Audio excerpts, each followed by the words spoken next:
a guy driving a truck and a bicycle delivery guy were in a heated argument, and the guy with the bicycle had his bike lock in his hand, and they were about to beat the hell out of each other.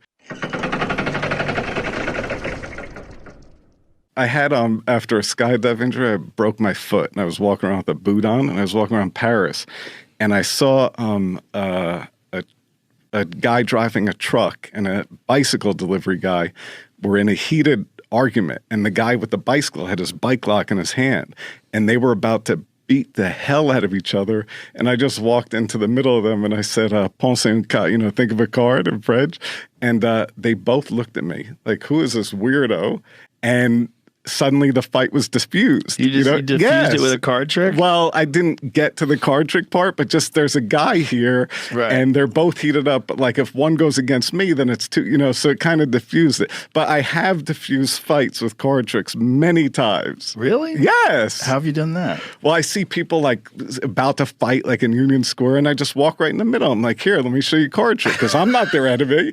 And they're so confused, and then I do magic, and then it's over. Well, I think also a lot of times when people are involved in an altercation, they're looking for a way out, and they don't know how to get out of it. And so if you disrupt that, oh, now's a new thing to concentrate on. Yes. It alleviates some of the tension. That's right. And then by the time you're done, it's already over. Yeah, that's hilarious. Is that you? So did you start out doing that, street magic? Is that when you first started doing magic? I mean, I was doing magic since I was like 5 years old. So I would do really simple mathematical tricks. But then I started to learn more and more. And then, I was a magic nerd at the age of 10. And then I would kind of just walk around, like practice shuffling cards and stuff like that. And we moved back into the city.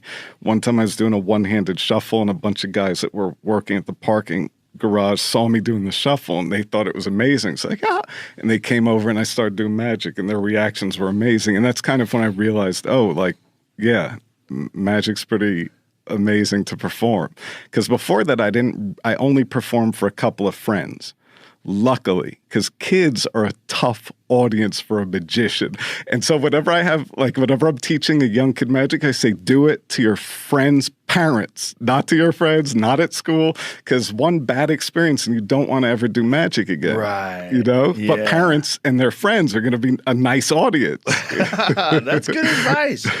Back then, how would you learn how to do, say, card tricks? Because back then, all you had was books, right? Which was amazing. I mean, you would read books and you'd read this trick, and then you would learn it step by step, and then you would do it, and then you'd do it, and then you'd do it. And when you did it 1,000 times, it started to become like your own thing. And then you might change something about it, and then you'd really make it your own. And then to this day, they're still evolving. Like whenever I do magic, I'm still thinking and processing and adding little tweaks, so it doesn't stop. Yeah. Well, magicians are notoriously secretive about their methods. So, how much do they teach you in books?